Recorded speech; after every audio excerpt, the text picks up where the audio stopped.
Hi friends, నమస్కారం. ఈరోజు special recipe, non veg recipe, mutton కీమాతో పాటు ఆలూ బఠానీ కాంబినేషన్ కర్రీ అండి. ఇది చపాతీకైనా వీకెండ్ స్పెషల్గా మీరు చపాతీ లేదా పుల్కాతో పాటు వైట్ రైస్, బగారా, జీరా రైస్ దేంట్లో కన్నా ఎంజాయ్ చేయొచ్చు. ఎప్పుడు చేసుకునే routine chicken, mutton curries, fries లేదా బిర్యానీస్ మీరు బోర్ కొట్టినట్టయితే ఒక్కసారి కీమా తెచ్చుకొని ఈ కాంబినేషన్ చేసి చూడండి. మీకు తప్పకుండా రెసిపీ నచ్చుతుంది. మీకు రెసిపీ నచ్చినట్లయితే తప్పకుండా ఛానల్ సబ్స్క్రైబ్ చేయండి, రెసిపీ లైక్ చేయండి, షేర్ చేయండి. పదండి, ఇక ఆలస్యం ఎందుకు, మనం రెసిపీ చూసుకుందామా. ఫ్రెండ్స్, ఇక్కడ వెజిటబుల్ పోర్షన్ చూసుకున్నట్టయితే 2 మీడియం సైజ్ టమాటాలు, సన్నగా తురిమిన కొత్తిమీర, పచ్చిమిర్చి 4-5, ఇంకా బఠానీ, ఎండు బఠానీ అయితే ఓవర్ నైట్ నానబెట్టి నీళ్లు వార్చి శుభ్రంగా కడిగి తీసుకోండి.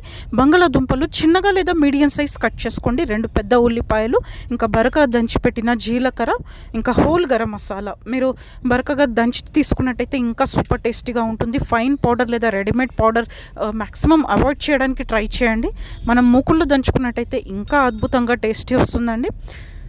ఇదే అండి మనకు కావాల్సిన వెజిటేబుల్ పోర్షన్. మీరు పచ్చి బఠానీ ఉన్నా పర్వాలేదు, పచ్చి బఠానీ శుభ్రంగా కడిగేసి కొద్దిసేపు ఒక 10-15 మినిట్స్ నానబెట్టి నీళ్ళు వార్చి తీసేసుకోండి.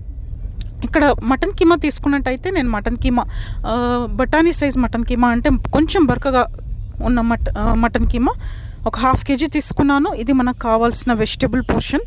ఇంకా స్పైసెస్ అండి, చూస్తున్నారా, కీమా శుభ్రంగా 2 సార్లు మంచినీళ్ళతో కరిగి మనం రెడీగా పెట్టేసుకున్నాము. ఇక మందంగా ఉన్న కడాయి ఉన్నట్టయితే చాలా బాగుంటుంది. దాంట్లో తగినంత నూనె పోసేసి, రిఫైండ్ ఆయిల్ మీరు కావాలంటే కొంచెం ఎక్సెస్ ఆయిల్ తీసుకోండి, నో ప్రాబ్లం. ఇప్పుడు సన్నగా తురిమేసి పెట్టుకున్న ఉల్లిపాయ లేదా 2 లార్జ్ సైజ్ ఆనియన్స్ కట్ చేసి దీంట్లో వేసేసుకుందాము.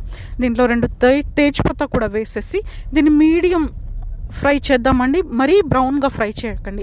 ఒక విషయం మీరు గమనించాలి, బాగా బ్రౌన్గా చేసుకున్న ఆనియన్స్కి డిఫరెంట్ టేస్ట్ వస్తుంది, ఫ్లేవర్ వస్తుంది. సెమీ ఫ్రై లేదా 50% బ్రౌన్ అయిన ఆనియన్స్కి డిఫరెంట్ టేస్ట్ వస్తుంది. కర్రీస్ కోసం కావాలనుకున్నప్పుడు వెట్ కర్రీస్కి ఇలా కొంచెం లైట్ బ్రౌన్ అయిన తర్వాత మనం దాంట్లో మీట్ వేసేసేయాలి. చూడండి, ఆనియన్ మగ్గుతుంది, చూస్తున్నారు, ఈ విధంగా సాఫ్ట్గా అయిపోయి కొంచెం లైట్ బ్రౌన్ అయిపోయిన తర్వాత మనం ఇక్కడ కడిగి పెట్టుకున్న కీమా దీంట్లో వేసేద్దాం. దాంతోపాటు మీకు ఇష్టం ఉన్నట్టయితే దీంట్లో జ్యూసీ బోన్స్ లేదా నల్లి బొక్కలు కూడా వేసుకోవచ్చు. నేనైతే వాటిని సపరేట్గా బాయిల్ చేసి కీమాలో వేస్తున్నాను. దానివల్ల కీమాకి ఇంకా డబుల్ టేస్ట్ వస్తుంది, అద్భుతమైన రుచి వస్తుంది. కానీ కీమాతో పాటు మాత్రం బోన్స్ ఉడకవని మీరు గమనించాలి. అది కావాలంటే మీరు సపరేట్గా బాయిల్ చేసి వేసేసుకోండి. ఇప్పుడు హై ఫ్లేమ్లో పెట్టేసి దీన్ని ఇదే విధంగా అటు ఇటు తిప్పుతూ కొద్దిసేపు ఫ్రై చేద్దాం. ఫ్లేమ్ హైలో పెట్టి పెద్ద మంటలో పెట్టినట్టయితే చూస్తున్నారా, కలర్ పింక్ లేదా రెడ్ నుంచి కీమా వైట్ కలర్లోకి మారుతుంది. దాంట్లోంచి నీళ్ళు ఊరుతాయి. మీరు చూస్తున్నా ఎన్ని వాటర్ వచ్చాయో మీరు చూస్తున్నారు కదా. ఈ విధంగా అది వాటర్ రిలీజ్ చేస్తుంది. మనకు సపరేట్గా కీమాలో ఎక్సెస్ వాటర్ పోయాల్సిన అవసరం కూడా ఉండదు. చూస్తున్నారా ఎన్ని వాటర్ వచ్చాయో దీంట్లోంచి. ఈ విధంగా పెద్ద మంటలో పెట్టి ఫ్రై చేయాలి ఫ్రెండ్స్. దీంట్లో 30-40% మనకు ఆయిల్లో ఇదే విధంగా కీమా మగ్గిపోతుంది. ఇలా పెద్ద మంటలో పెట్టేసి ఒక 3-4 మినిట్స్ ఇలాగే తిప్పుతూ కలుపుతూ ఫ్రై చేసేద్దాము. కొంచెం వైట్ కలర్లోకి మారిన తర్వాత చూస్తున్నారు ఎన్ని నీళ్ళు రాయో. ఈ విధంగా నీళ్ళు ఊరేంత వరకు బాగా హై ఫ్లేమ్లో ఫ్రై చేసుకోవాలి. ఫ్రెండ్స్, చూస్తున్నారా, కీమా కలర్ కూడా చేంజ్ అయిపోయింది, ఎన్నో నీళ్ళు రాయి. ఇప్పుడు దీంట్లో రుచికి సరిపోయేంతగా ఉప్పు ఇంకా పసుపు 2 వేసేసి చక్కగా మిక్స్ చేసేసి, ఇక జింజర్ గార్లిక్ పేస్ట్, నేను home made ginger garlic paste మాత్రమే యూస్ చేస్తాను. ఇంకా కారం పొడి లేదా చిల్లీ పౌడర్ నేను కొంచెం ఎక్స్ట్రా వేస్తున్నాను, ఎందుకంటే ఇక్కడ వెజిటేబుల్ పోర్షన్ ఇంకా కీమాతో పాటు 2 పెద్ద సైజు ఉల్లిపాయలు వేసుకున్నాం కాబట్టి కర్రీ టేస్ట్ కొంచెం తీయగా అవ్వకుండా చక్కగా స్పైసీగా ఉంటేనే మజా వస్తుంది.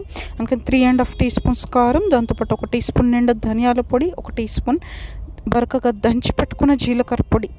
అయితే మసాలా దినుసులు మీరు బరకగా దంచి మూకుడులో దంచి వేసుకున్నట్టయితే చాలా మంచి టేస్ట్ వస్తుంది కర్రీ ఉడికేటప్పుడు. అదే మీరు రెడీమేడ్ మసాలా పౌడర్స్ లేదా మిక్సీలో ఫైన్గా పౌడర్ చేసుకున్నట్టయితే దాని టేస్ట్ ఫాస్ట్గా ఎగిరిపోతుంది. చూస్తున్నారా ఎన్ని నీళ్ళు రాయో. మీకు ఇక్కడ చాలా డ్రైగా అనిపిస్తున్నట్టయితే ఒక 1/2 to 1 గ్లాస్, 1/2 kg మటన్ కీమాకి 1/2 to 1 గ్లాస్ వాటర్ పోసుకొని దాన్ని ఉడకడానికి వదిలేయచ్చు. లేదంటే అడుగంటి పోయి మాడిపోయే అవకాశం ఉంటుంది. ఇప్పుడు వెజిటేబుల్స్ మనం నానబెట్టి ఓవర్ నైట్ సోక్ చేసి నీళ్లు వార్చేసి శుభ్రంగా కడిగి పెట్టుకున్న బఠానీను, ఇంకా బంగాళాదుంపలు లేదా పొటాటోస్ అయితే చిన్న సైజ్ లేదా మీడియం సైజులో కోయండి. మరి పెద్ద సైజ్ ఏమాత్రం కోయకండి, లేదంటే వెజిటేబుల్ ఉడకకుండా కీమా మాత్రం సాఫ్ట్గా అయిపోతుంది. సన్నగా తురిమి పెట్టుకున్న గ్రీన్ చిల్లీస్, 2 పెద్ద సైజ్ టమాటోలు కూడా వేసేసి మిక్స్ చేసి దీన్ని ఉడకడానికి చిన్న మంటలో ఒక 25 మినిట్స్ లేదా మీడియం ఫ్లేమ్లో ఒక 15 to 20 మినిట్స్ వదిలేద్దాం. ఇక్కడ మీకు అవసరం అనిపిస్తే మీరు వాటర్ పోయండి, తప్పకుండా పోయండి. ఒక 2 కప్స్ లేదా ఒక గ్లాస్ నిండా నీళ్లు పోసేసి మూత పెట్టేసి మీడియం లేదా చిన్న మంటలో ఒక 20 to 25 మినిట్స్ వదిలేసినట్టయితే బఠానీలు ఇంకా బంగాళాదుంప సరి సమానంగా ఉడికిపోతాయి. వెజిటబుల్స్ వేసిన తర్వాత ఎక్కువ వాటర్ కాకుండా మీరు జస్ట్ వెజిటబుల్ పోర్షన్ ఉడకడానికి కర్రీ పోర్షన్కి సరిపోయేంత 1/2 గ్లాస్ లేదా 1 గ్లాస్ మాత్రమే వాటర్ పోసి మిక్స్ చేసి మూత పెట్టి దీన్ని అలాగే ఉడకడానికి వదిలేద్దాం.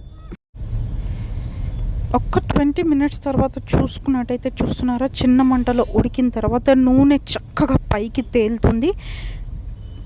ఆలు ఇంకా బఠానీ 2 ఉడికిపోయాయి సమానంగా. ఇప్పుడు బగరక్కగా దంచి పెట్టుకున్న గరం మసాలా కూడా వేసేసి దీన్ని మిక్స్ చేసి జస్ట్ 2 నిమిషాలు మూత పెట్టి అలా వదిలేద్దాము.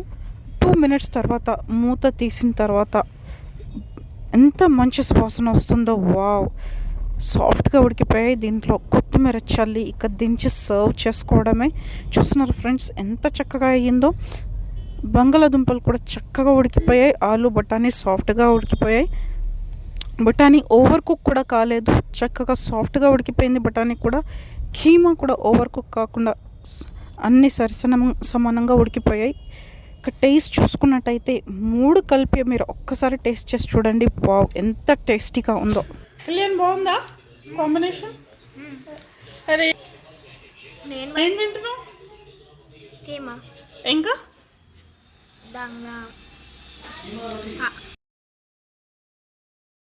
బాగుందా? దాంతోపాటు కర్డ్ కూడా వేసుకున్నావా? స్పైసీగా ఉందా? సూపర్ టేస్టీయా? You're enjoying? ఆడియన్స్కి కూడా చెప్పు, అందరినీ ట్రై చేసి మీరు కూడా తినండి. మీరు కూడా ట్రై చేయండి. ఇది very tasty and spicy. You should try it.